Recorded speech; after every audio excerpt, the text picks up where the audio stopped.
Assalamualaikum warahmatullahi wabarakatuh. Rangkaian seputar informasi Kota Waringin Timur, baik sosial, politik, budaya, dan ekonomi akan kami segera sampaikan untuk Anda. Saya Muhammad Haikal akan jadi teman Anda, dan inilah Jurnal Kotim selengkapnya.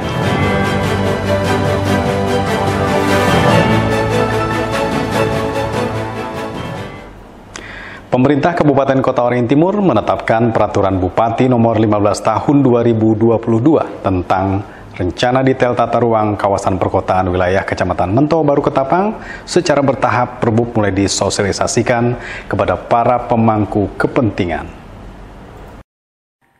Kecamatan Mentau Baru Ketapang merupakan salah satu kawasan yang menjadi bagian dari Kota Sampit, Kabupaten Kota Waringin Timur. Kecamatan Mentau Baru Ketapang menjadi salah satu sentra perekonomian di Kota Sampit dengan banyaknya tempat usaha dan pertokoan yang tumbuh subur.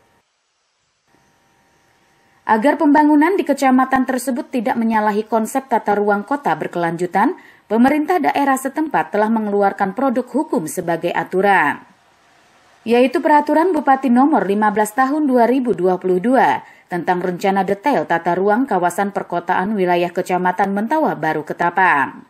Peraturan Bupati ini memuat tentang tata kelola ruang baik kawasan pemukiman, sentra ekonomi, irigasi hingga fasilitas umum. Dengan demikian, diharapkan pembangunan di wilayah Kecamatan Mentau Baru Ketapang bisa tertata kelola dengan baik. Di dalam RDTR ini merupakan turunan penajaman dari RT/RWK kita. Jadi di dalam RDTR ini nanti akan memuat terkait dengan semua pemataran ruang, pola-pola ruang kita, baik itu nanti apakah itu untuk irigasi, apakah itu permukiman, perumahan, untuk investasi, bisnis, dan lain, semua sudah tertata sesuai dengan RDTR, dan nantinya itu menjadi kita pantau di dalam sistem kita di dalam OSS. Itu sangat mempermudah masyarakat di dalam ingin melakukan investasi, untuk mengajukan izin berusaha, untuk melakukan izin perumahan maupun permukiman, termasuk kaitannya dengan penataan, apakah itu untuk jalan, jembatan, dan yang lain-lain. Saat ini peraturan bupati tersebut mulai disosialisasikan secara bertahap, diawali dari lurah dan kepala desa. Selanjutnya akan menyasar sejumlah pihak terkait serta pemangku kepentingan lainnya. Masud Badarudin, Hayat TV. Pemirsa, sebagai bentuk perlawanan terhadap narkoba, pemerintah Kabupaten Kota Waringin Timur bersama sejumlah unsur melakukan deklarasi anti narkoba. Deklarasi diikuti Ketua Badan Narkotika Nasional Republik Indonesia, Komisaris Jenderal Polisi Martinus Hukom. Deklarasi anti narkoba dilaksanakan di Aula Rumah Jabatan Bupati Kota Waringin Timur. Deklarasi ini sebagai komitmen bersama dalam melawan peredaran dan penyalahgunaan narkoba. Kasus narkoba di Kota Waringin Timur kian mengkhawatirkan. Dari tahun ke tahun kasusnya terus meningkat. Sejak Januari hingga Juli terungkap ada seratusan kasus dengan barang bukti 2 kg sabu dan lebih dari 100 gram ganja. Kepala BNN Republik Indonesia, Komjen Pol Martinus Hukom menyebut, Kota Waringin Timur dengan perekonomiannya yang terus berkembang berpotensi jadi sasaran bandar besar narkoba. Sehingga ia berharap pembentukan BNN Kabupaten Kota Waringin Timur yang terkendala moratorium dapat terlaksana di tahun ini. Di tengah-tengah ancaman narkoba yang begitu masif seperti Pak Presiden katakan bahwa ini negara kita sudah darurat narkoba, tapi ada komitmen dari pemerintah Kota Waringin Timur dan seluruh jajaran serta masyarakat. Moratorium saya terus berkomunikasi dengan Menpan RI, Bapak Aswar Anas, dan beliau sudah membuka untuk membangun beberapa BNNK di beberapa wilayah, dan kemungkinan besar karena sudah masuk di dalam radar beliau, saya sudah berikan beberapa kabupaten termasuk di sini. Jadi mohon doanya aja, mudah-mudahan kita bisa segera mewujud dalam tahun ini. Harapan serupa juga disampaikan Bupati Kota Waringin Timur Haliki Nur. Dengan terbentuknya BNN Kabupaten, diyakini pencegahan serta pemberantasan penyalahgunaan dan peredaran gelap narkoba bisa lebih maksimal. Harapan kita sesegera mungkin BNNK Kota Timur itu bisa terbentuk, bisa disahkan nanti sehingga menjadi lembaga yang resmi. Dengan adanya itu tentunya akan lebih fokus, lebih terkoordinasi bagaimana pencegahan dan penanggulangan penyebaran narkoba di Kota Timur. Jadi harapan kita dan ada BNNK nanti itu tentunya itu bisa maksimal untuk pencegahan maupun penindakan terhadap pelanggaran narkoba yang ada di Kota Timur. Dalam kegiatan ini juga dilakukan pencanangan 17 desa dan kelurahan serta sejumlah sekolah bersih narkoba atau bersinar, termasuk juga beberapa perusahaan perkebunan yang wilayahnya kerap menjadi sasaran peredaran narkoba. Mashud Badarudin, Hayat TV. Ketua Badan Narkotika Nasional Republik Indonesia, Komisaris Jenderal Polisi Martinus Hukom berkunjung ke Sampit, Kabupaten Kota Waringin Timur. Kunjungannya dalam rangka menerima hibah tanah dan gedung untuk kantor Badan Narkotika Kabupaten setempat. Kehadiran Ketua BNN Martinus Hukom beserta rombongan pada Kamis pagi disambut Bupati Haliki Nur dan Ketua BNK Irawati. Penyambutan dilakukan melalui tradisi potong pantan sebagai upacara adat Dayak dalam penyambutan tamu.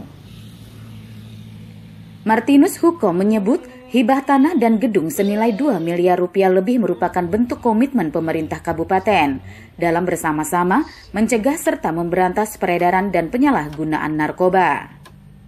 Narkoba merupakan ancaman kemanusiaan serta moral dan kesehatan yang harus sama-sama dilawan, terlebih saat ini Indonesia berada dalam situasi darurat narkoba. Daerah-daerah potensial termasuk Kota Waringin Timur menjadi sasaran bandar-bandar besar narkoba, sehingga perlu dilakukan pencegahan sedini mungkin. Bandar-bandar besar ini, para pengedar gelap ini, menyasar daerah-daerah yang sudah punya potensi. Seperti tadi Ibu Ketua BNK jelaskan ada kasus-kasus yang di sini sudah sampai 100 lebih. Dan kalau kita tidak melakukan pencegahan secara dini, ya sangat mungkin itu akan bertambah. Karena pertumbuhan ekonomi ini berbanding lurus dengan upaya menyebarkan atau memperluas bisnis gelap narkotika tersebut. Maka keputusan Pak Bupati hari ini adalah keputusan yang sangat progresif dan antisipatif. Jadi kita harus mendukung semua upaya BNN, ke Bupati dan jajaran untuk tetap melakukan perlawanan terhadap narkotika. Martinus Hukom menegaskan pihaknya tidak akan menyia-nyiakan kepercayaan yang diberikan terhadap diberikannya hibah tanah dan gedung untuk kantor BNK Kota Waringin Timur. Dengan keterlibatan dan peran aktif seluruh pihak, diyakini peredaran dan penyalahgunaan narkoba dapat diberantas.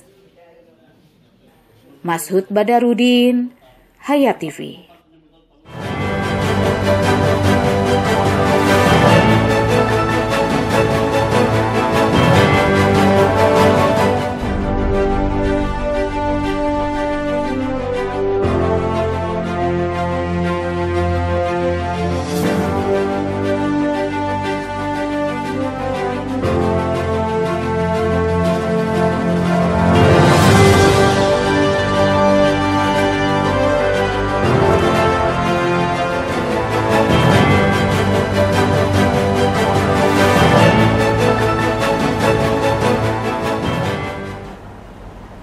Beralih kita dari informasi Kabupaten Kota Waringin Barat, sejumlah perusahaan yang ada di Kecamatan Arut Utara bersama pemerintah Kabupaten Kota Waringin Barat kembali melanjutkan pemeliharaan infrastruktur jalan melalui program CSR berkelanjutan tahun 2024, di mana groundbreaking program CSR tersebut dipimpin PJ Bupati Kota Waringin Barat, Budi Santosa.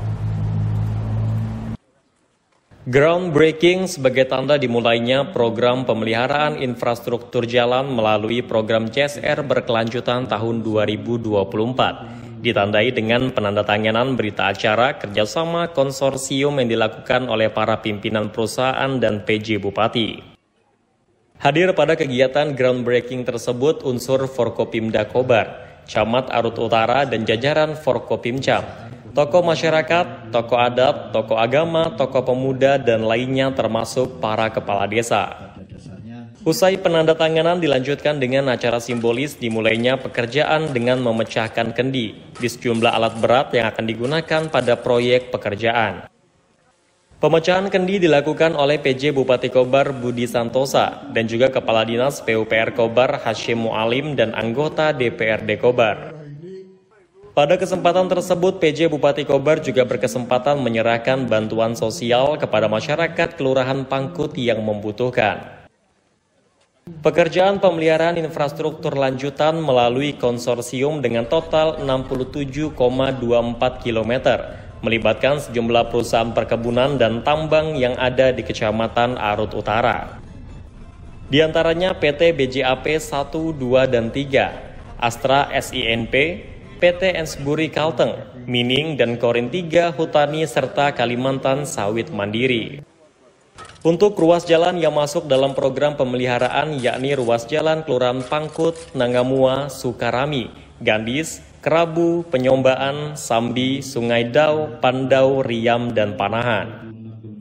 Harapannya dengan adanya pekerjaan pemeliharaan jalan dengan pola konsorsium ini akan semakin meningkatkan kualitas jalan yang ada di kecamatan tersebut, sehingga pada gilirannya akan semakin meningkatkan perekonomian masyarakat.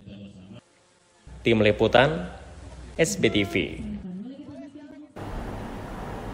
Masih dari Kota Waringin Barat, pemirsa, terapkan hidup peduli lingkungan. SDN 2 Sidorejo, Kabupaten Kota Waringin Barat melalui Dinas Pendidikan dan Kebudayaan bekerja sama dengan manajer kampanye OFI melaksanakan kegiatan penanaman pohon hutan di lingkungan sekolah. Selain itu juga melaksanakan program SESA atau sedekah sampah dalam upaya mengurangi timbunan sampah di sekolah. SDN 2 Sidorejo, Kecamatan Arut Selatan, Kabupaten Kota Waringin Barat, Kalimantan Tengah, merupakan sekolah yang menerapkan hidup peduli lingkungan.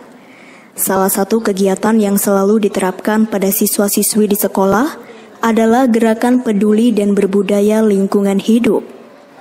Selain itu juga anak didik di sekolah SDN 2 Sidorejo diasah dengan keterampilan ekstrakurikuler diantaranya karate, seni tari, menyanyi, memainkan alat musik kecapi, kegiatan pramuka, dan masih banyak kegiatan ekstrakurikuler lainnya. Rabu 7 Agustus 2024 pagi di SDN 2 Sidorejo, pemerintah Kabupaten Kota Waringin Barat melalui Dinas Pendidikan dan Kebudayaan Kota Waringin Barat bekerja sama dengan manajer kampanye Orang Utan Foundation Internasional atau OFI, Durprawati Siburian melaksanakan kegiatan penanaman pohon hutan di lingkungan sekolah, salah satunya yaitu pohon ulin. Selain itu juga melakukan upaya pengurangan timbunan sampah dengan program SESA atau sedekah sampah di sekolah. Sampah organik di sekolah dapat dikelola menjadi pupuk. Pupuk tersebut digunakan untuk menyuburkan tanaman di sekolah. Tahun 2024, SDN 2 Sidorejo berupaya untuk dapat menerima penghargaan Adiwiyata Mandiri. Upaya yang dilakukan sekolah adalah membentuk tim Adiwiyata di sekolah dengan melibatkan peran kepala sekolah, para guru, siswa, orang tua, komite, dan warga sekitar untuk membantu sekolah agar dapat menerapkan gaya hidup yang peduli dengan lingkungan. Selain sedekah sampah, SDN 2 Sidorejo juga melaksanakan program MIPI atau minum air dari Pure IT, membawa makan dan minum pribadi dari rumah, dan mengelola limbah sampah menjadi pupuk. Saat ini SDN 2 Sidorejo berupaya mewujudkan sekolah Adiwiyata Mandiri. Selain itu juga sekolah wajib mengimbaskan ilmunya kepada 2 sekolah yang belum pernah menerima penghargaan Adiwiyata agar sekolah imbas tersebut dapat naik ke jenjang Adiwiyata yang lebih tinggi. Adapun sekolah imbas SDN 2 Sidorejo adalah SDN 6 Madorejo dan SDN 7 Madorejo. SDN 2 Sidorejo kini telah melalui tingkat adiwiyata kabupaten, provinsi, adiwiyata nasional, dan sekarang menuju ke adiwiyata mandiri. Hal ini disampaikan oleh Kepala Sekolah SDN 2 Sidorejo, Daud Dahlia. Dan juga kami ada prestasi-prestasi yang kami masukkan seperti kami 2023 pernah OSN sampai provinsi, bahasa Inggris kami sampai tingkat nasional, Pak. Nah, kemarin juga perpustakaan kami juara 1 kabupaten Pramuka, juara umum 2 tahun berturut-turut kami, Pak. Juara 1 Olimpiade bahasa Inggris, Pak? Ya, sampai tingkat nasional, Pak. Ya, tingkat nasional. Sampai tingkat nasional. Yang mana dalam rangka gerakan peduli dan berbudaya lingkungan hidup di sekolah. Dan ini tepat sekali yang sudah diprogramkan pemerintah daerah kita, dalam hal ini Bupati Kota Waringin Barat, yang memberikan motivasi untuk menghijaukan sekolah dengan menanam pohon yang berciri khas, yaitu ciri khas Kalimantan Tengah atau Kalimantan adalah pohon ulin, dan juga menanam pohon-pohon lain yang merupakan sebagai peneduh untuk membuat sekolah terlihat asli. Dalam hal ini juga kita berharap untuk sekolah ini mencapai adiwiyata mandiri untuk tingkat nasional. Banyak prestasi yang telah dicapai SDN 2 Sidorejo.